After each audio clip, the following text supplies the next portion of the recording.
Sənin qızın bilmədən yolda maşın sürür və kimsə onu telefona çəkəndə rəfiqəsi də çəkir. Mən Onu çəkirdim, götür bir dəqiqə.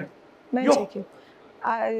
Digər maşından mən sən çəkirdim. çəkirsən onu və sən onu çəkəndən sonra bilməyib WhatsApp-da paylaşırsan. Özü qoymuşdu Instagramda. Özü qoyur və bu gündəm gəlir. Və bu səni qıcıqlandırır və sən medianı burada günahlandırırsan ki, sən mənim qızım, amma sən başa düşmürsən ki, sənin qızının adının yanında yazılıb Şəbnəm Tozlu və siz maraqlısınız.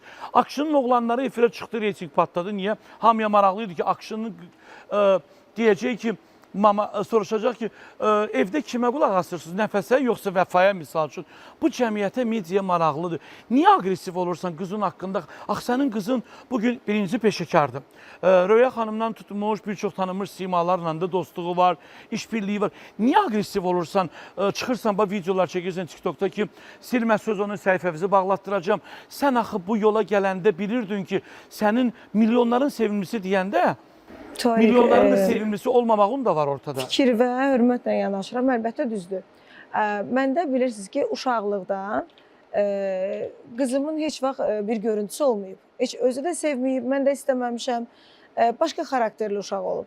Böyüdükcə, əlbəttə ki, onun ixtisası başqa oldu, işi başqadır, amma bu onun bir hobbisidir, bu videoqraf, bu şeylər zövqü var, gözəl zövqü var.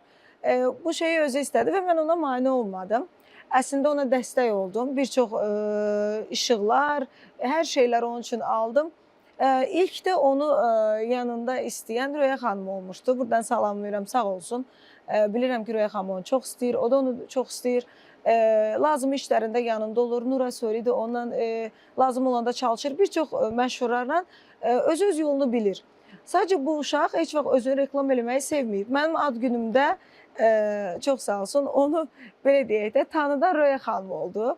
Ona qədər Güneyli heç kim o qədər də belə tam bilmirdi. Və bu uşağın bir günahı da yoxdur burada. Əlbəttə ki, bir məşhurun evladı olmaq biraz elə bil ki, bu hərəkətlərdə qıcıq yaradır insanlara. Burada da Güneyl biz ad günündən gəlirdik. Orada necə deyim, qırmızı işıqda dayanmışdı.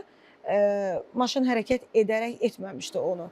Qırmızı işıqda dayanmışdı. Yox, mama deyir, taxmışdım. O həmişə belə sevmir, keçirir belə, qolundan belə keçirir. Amma qayda vardı, onun taxma qaydası var. Onun günahıdır. Onun cəriməsini də, cəzasını da aldı, cəriməsini də ödədik. Qanundur əlbəttə ki. O videonu mən çəkmişdim ona. O mahnı da həmən anda trend idi. Yəni, hər kəs uşaqdır, oynayır. Yəni, onun 21 yaşı var, onun o vaxtlarıdır.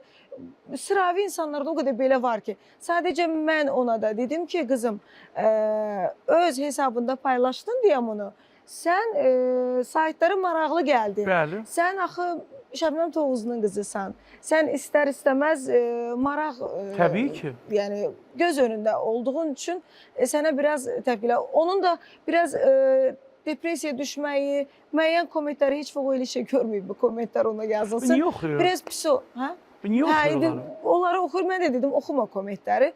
Bir-iki saytlara bəli, iradımı bildirdim. Ona da ilk öncədən dedim ki, xətir hörmətin varsa silin. Yəni silməsəz də orada elə bir şey yoxdur. Sadəcə kommenti var.